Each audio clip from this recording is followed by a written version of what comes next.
Well, hello and welcome to part 4 of this special preview of the Star Sports English Greyhound Derby at Towcester. And we're going to talk about those bigger priced Irish contenders. And with me, of course, Greyhound frontman Martin Chapman on your left, in centre Kevin Hutton, leading trainer. And when we're talking about Irish Greyhounds, we've got the best man, of course, we've got Ian Fortune here. Now, we've spoken about your Tyra Shays, Claire's Rocket, Droopy's Biker. What about JT Yankee? I presume trained by Paul Hennessy, owned by John Turner. JT Jet, 2 years ago at Wimbledon. They've got the pedigree. Yeah, we probably should have mentioned him in the leading Irish contenders, to be honest. Champion Stakes winner, obviously enough. A dog that has it all. He starts, he stays, he moves well throughout. He's a real nice dog. He's like a lot of the dogs. He'd like the fence. He probably does break a bit better though from the middle. It'll be interesting to see how he runs into the corner. But yeah, a dog that could certainly go far. I know Paul's sweeting him. He's a hell of a dog, JT Yankee, and it's probably only really a second season dog as well. You know, he's a young dog, and or he was a young dog last year. Yeah, he's a dog that could certainly go a few rounds. I wouldn't be surprised. Paul is toying with the idea of bringing some of his younger dogs, which up to basically hours ago wasn't happening, but yeah, it'd be interesting to see what Paul does bring. He's a couple of nice dogs there he's after getting his hands on in the last few weeks, and who knows, again, they're the could be anything category. Price's Brandy, I'm not sure whether he's going to make it or not.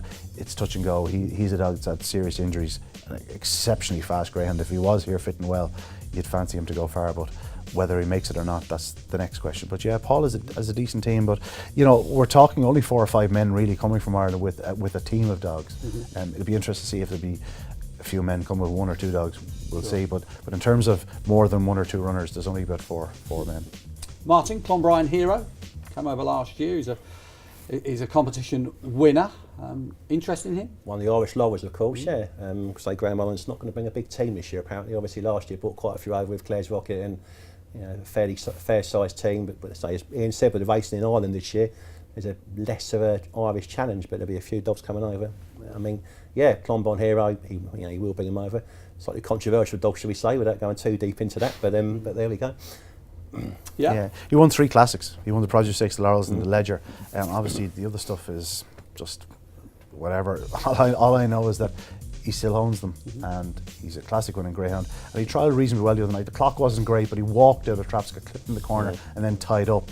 He does 29.60 odd, but he beat the Shotgun Bullet dog fairly easy. Yeah, and he looked like he would come on a. He looked like he'd come on a ton for it. It was funny. He's a dog that he won Night of Stars in Shelburne, but his best running in Ireland has been at different tracks. It's been at Cork, Limerick, Clonmel, and I wouldn't be surprised if it was a dog that really took to the place.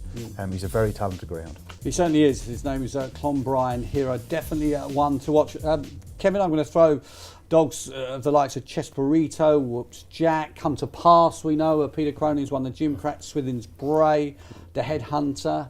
Any of those catch your eye, or have you got something else for us? No, there's some very interesting dogs there. I think the Headhunter in particular is very interesting.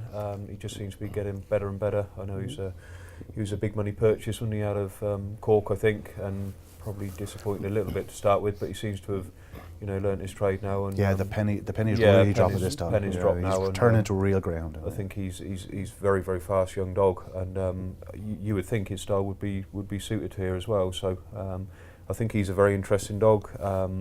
Whoops Jack, I mean, I watched his sprint trial the other day around here, was absolutely sensational. He was out under the bars. I think calculated time he actually went under the track record, so he'd be another very interesting dog. Pete Cronin always goes well, doesn't he? Always brings a good team and it's gone very has close, a good campaign. Yeah, he's had a few issues, Whoops Jack, but when he is right, when he hits it, yeah, he's probably a bit of a headbanger, but he is some fast greyhound. Come to Pass, who you mentioned, probably wouldn't get 500 metres in the Black Taxi. Swithin's Bray is a dog that could go a few rounds. He did go a few rounds last year. Last year, he's running. He's a strong running dog as well. He's more of a strong running dog than he was in his puppy days. He was more of a flash starter and got to the front, did big runs. But now he's more of a strong running greyhound. Yeah, there's some interesting outsiders there amongst that crew. So we've got Graham Holland, we've got Pat Buckley, Peter Cronin, Paul Hennessy, PJFA. Obviously all regular visitors. Is there any other trainers out there that maybe we're not that familiar with that possibly will be sending runners over? So we don't know. It's so a hard to get around them all. different situation this year to last, isn't it? Explain. Well, for 2 reasons. Firstly, last year Sheldon Park was closed for a number of months at the start of the year. So those greyhounds that would have been running in the likes of the Gold Cup, the Easter Cup, and maybe the old Guinness 600 again, Feed 600, and even the Oaks. Last year there was nothing for them, so they just came over early. They had six number of trials, and they came in their numbers last year. Whereas this year, apart from that, with the World Cup, it's on that month earlier.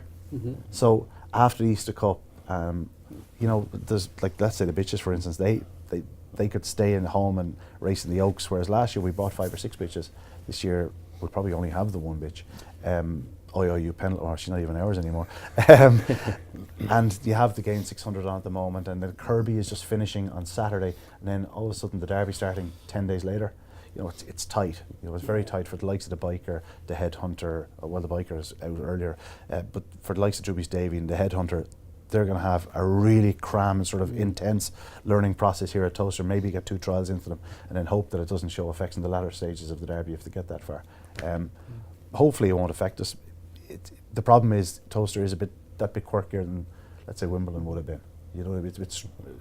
It's a track that you probably need that 3 or 4 looks around before you can really say you're comfortable in. And the earlier Derby is made time really of a premium. Yeah, really, that's only every 4 years. Only World Cup years that they do it. So you can't complain about that. No, exactly. I think you can't take on the football in this country. Look, I mean, it's different for Kevin, of course, because he obviously wants to make sure he wins the Derby. But for people like ourselves who are massive lovers of the game, the more Irish entries, absolutely the better. It just makes the Derby. Some would say you could delay the Derby that few weeks, and when England go out of the first or second round, then you could run the Derby, because there'd be less interest in the football. What are you doing in the summer?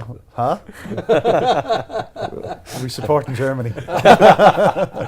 Right, well, guys and girls, that completes our look at the bigger priced Irish contenders for the Derby.